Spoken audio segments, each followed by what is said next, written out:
And so I think when Christians can be persuaded to see that that's what we are talking about when we talk about the environment, which is a phrase I try not to use at all, then they aren't maybe such a hard audience to convince. Also in attendance at the Climate Change and Morality Conference was the Honorable David MacDonald, former cabinet minister and member of parliament. He was a part of the World Council of Churches delegation to Copenhagen's UN Climate Change Conference in 2009.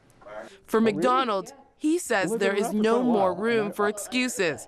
He thinks the time is now to get serious about the environment, especially in the faith community. You know, the danger, I think, at the moment is that when people look at the problem seems to get so overwhelming, we sort of throw up our hands and say, there's nothing you can do. I've had conversations with very responsible people who say, I'm afraid I've just sort of given up.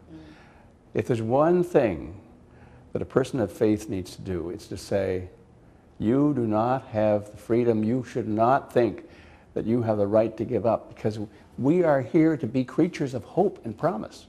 And we need to convey that. And we need to do it in practical ways, too. I mean, I think we need to say, there are things we can do, very constructive things. Some of them won't be easy, and some of them will take some sacrifice. But that's not a reason why we shouldn't do it. After all, we come from a religious belief that says that sacrifice may, in fact, be the most important aspect of living in some kind of discipline, in living in some kind of faithfulness.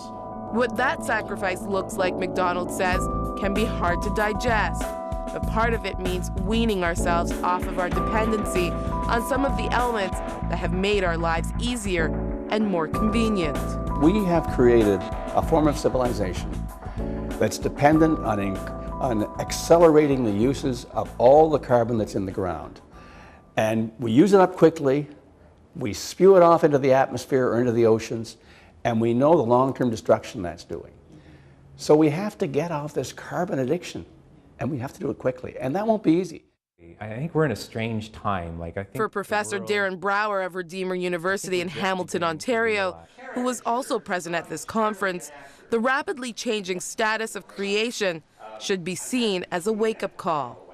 I think we're just beginning to realize that we're hitting the limits of the world, like within the last, since sort of in the last 50 years. The world has changed so much, and climate change would be one of those where something that we never really suspected would be a problem. The cumulative effect of all this, of all our industrial activity and the way we live, and we're hitting a wall. But people like Brouwer, Wilkinson, and MacDonald feel there are practical ways that we can change our lifestyle so that we can be more ecologically responsible. The Honorable David MacDonald. That's why all the forms of energy that God has given us, in the sunlight and in the wind and in the waves and the water, which we've totally ignored, totally taken for granted, and yet are in harmony with this creation, are what we should be thinking about. And this is another way in which church people could say, we're going to stop using coal and gas and oil. We're going to use the things that God has given to us freely. It's going to take some effort because we haven't made any use for them so far. But when people now start to do some solar things, some wind generation, they look at wave power or geothermal power. These are all natural forms of energy that will not dissipate, that will not go away, and that will not harm the rest of the environment. But the issue of creation care, Professor Wilkinson says, has been one that he feels has gotten more attention over the years from one spectrum of the political sphere more than the other. And that, he says, needs to change. It's a part of a deep polarization that goes on in North American Christianity in particular, especially in south of the border in the U.S. There are right-wing issues and there are left-wing issues, and the Christians tend to associate themselves with the right-wing issues, which are things like abortion and pornography, which are genuine issues, genuine problems. And the left-wing issues are things like the environment. So which I would rather say the care of creation, and that's tragic because in fact the gospel doesn't recognize those divisions, and our reconciliation with fellow human beings, our reconciliation with creation, is a part of our reconciliation with God in Christ. So I think that both sides suffer if you play down the importance of a personal relationship to God.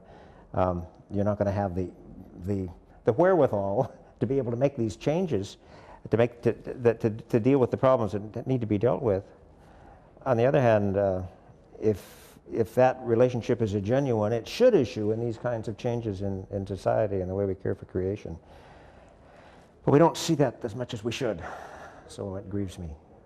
But people like youth pastor Jason Postma thinks change is coming, and especially 40 years after the health of the earth truly landed on the radar screen for the world, it is the role of the church to lead in healing the wounds we helped create.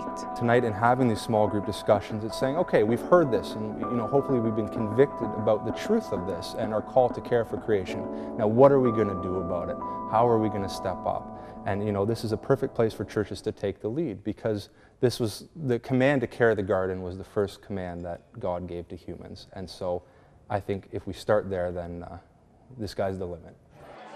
So the conversation continues, or in some cases, it has just begun, as many churches across the world learn how they can take an active role in caring for God's creation.